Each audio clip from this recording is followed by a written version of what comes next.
আসসালামু আলাইকুম আরহামতুল্লাহি আবরাকাতু। আজকে আপনাদেরকে আমি হরকত শেখাবো, কারণ এই হরকতটা খুব একটা মেন জিনিস। যেরকম বাংলাতে আকার একার হিসিকার ছাড়া হুসুকার ছাড়া বাংলা পড়া অসম্ভব, ঠিক এরকম আরবি শিখতে গেলে জবর জের পেশ মানে হরকত তানবিন এগুলো শেখা খুব প্রয়োজনীয় একটা জিনিস। এই জন্য সর্বপ্রথম আমাদেরকে শিখতে হবে। আজকে আমি আপনাদেরকে হরকত শেখাবো। হরকত কাকে বলে? এক জবর এক জের এক পেশকে হরকত বলে। এক জবর এক জের এক পেশকে হরকত বলে। আর হরকতের উচ্চারণ সবসময় তাড়াতাড়ি করে পড়িতে হয়। আবার বলতেছি, এক জবর এক জের এক পেশকে হরকত বলে। হরকতের উচ্চারণ তাড়াতাড়ি করিয়া পড়িতে হয়। যেমন দেখেন, হামজা জবর আ, হামজা জের ই, হামজা পেশ উ, আ ই উ। এখানে কেউ যে বলে আ ই উ এভাবে পড়তে পারবে না, কারণ হরকত সবসময় তাড়াতাড়ি করে পড়তে হবে। হামজা জবর আ, হামজা জের ই, হামজা পেশ উ, আ ই উ।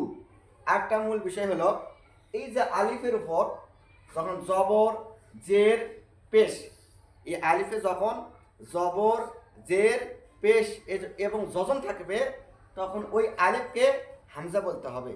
এই যে এখন এখানে আলিফ আছে, কিন্তু এর উপর জবর হওয়ার কারণে, এর নিচে জের হওয়ার কারণে, এর উপরে পেশ হওয়ার কারণে, এখন যখন যজন বা সাকিন হবে, তখন এই আলিফকে আর আলিফ বলা যাবে না, তখন হামজা বলতে হবে।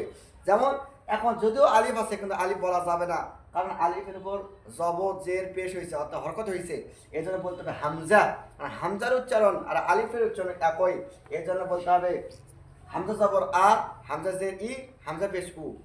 কিন্তু এখানে কেউ বলতে পারবে না আলিফ জবর আ, আলিফ জের ই, আলিফ পেশ উ, আ ই উ এভাবে বলতে পারবে না। এখানে বলতে হবে হামজা জবর আ, হামজা জের ই, হামজা পেশ উ, আ ই উ। দ্রুত বলতে হবে আ ই উ। এরপর দেখেন, বা জবর বা, বা জের বি, বা পেশ বু, বা বি বু। এখানেও টানে পড়া যাবে না। কেউ যদি বলে বা বি বু এভাবে কেউ যদি বলে, তাহলে পড়া সহি হবে না। এখানে বলতে হবে বা জবর বা, বা জের বি, বা পেশ বু, বা বি বু। তাড়াতাড়ি বা বি বু। এরকম তা জবর তা, তা জের তি, তা পেশ তু, তা তি তু। যে কোনো অক্ষরে আসুক না কেন, যেটা দিয়ে আপনি পড়েন না কেন, দ্রুত। কারণ এই যে হরকত ভালো করে বুঝবেন, এই যে দাগ দিলাম, এর উপরে যেটা থাকবে এটাকে বলা হয় জবর। এরকম যেটা ব্যাকা থাকবে এটাকে বলা হয় জবর, এবং নিচে যদি কোনো যাওয়া থাকে এটাকে বলা হয় জে। এবং উপরে এই যে রকম এটা, এই চিহ্নটাকে বলা হয় পেশ। এটাকে বলা হয় কি? পেশ। এটাকে বলা হয় পেশ। এটা জবর, এটা জের, এটা পেশ। সবসময় খেয়াল রাখতে হবে, হরফের উপরে যখন এই চিহ্নটা থাকবে, মনে করতে হবে জবর, এক জবর। আর নিচে যদি এরকম চিহ্ন থাকে হরফের নিচে, তাহলে বুঝতে হবে এটা জেদ। দেখেন এটা এরকম হরফের নিচে এটা জেদ। আর পেশ দেখতেছে মাথাটা গোল হবে, এরকম যদি চিহ্ন থাকে বুঝতে হবে এটা পেশ। তখন এবার বলতে হবে হামজা জবর আ, হামজা জের ই, হামজা পেশ উ। এভাবে আমাদেরকে বলতে হবে, ঠিক আছে? এরকম ভাবে বা জবর বা, বা জের বি, বা পেশ বু। আপনাদের জন্য আরেকটি সহজ হয়ে বোঝায়, জবতে বেশিরভাগ সময় আকার হয়। বাংলাতে আমরা আকার ইকার হিসিকার হুসুকার যেগুলো বলি, যেমন হামজা জবর আ, যেমন বা জবর বা। এখানে সবসময় না, কিছু কিছু অক্ষর, যেমন ত জবর ত হয়, ত জবর তা হয় না। তা জবর তা, আবার ত জবর ত হয়। কিন্তু অনেক সময় এই জবরটা আকার, বাংলাতে আমরা বলি আকার ধারণ করে। এবং জের যেটা আছে জের বলা হয়, এটা সবসময় হিসিকার হয়। এটা সবসময় হিসিকার হবে। যেমন বা জের বি, হামজা জের ই, তা জের তি। আবার এরকমভাবে বিভিন্নভাবে যখনই জের আসবে সবসময় হিসিকার হবে। এবং এই যে হুসুকার পেশ, এটাতে পেশতে হুসুকার আসে। পেশতে কী কার আসে? হুসুকার আসে।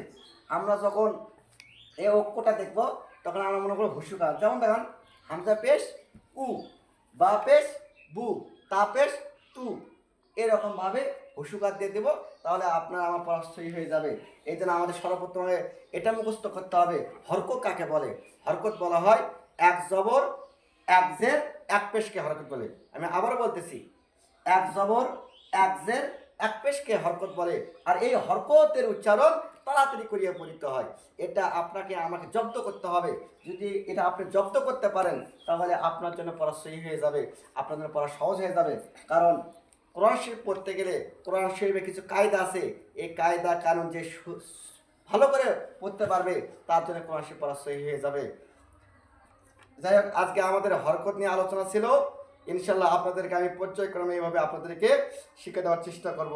আল্লাহ রাব্বুল আলামিন আমাদেরকে সঠিকভাবে কায়দা অনুযায়ী কোরআন শরীফ পড়ার তৌফিক দান করুক। সকলে বলে আমিন। আসসালামু আলাইকুম ওয়া রাহমাতুল্লাহি ওয়া বারাকাতুহু।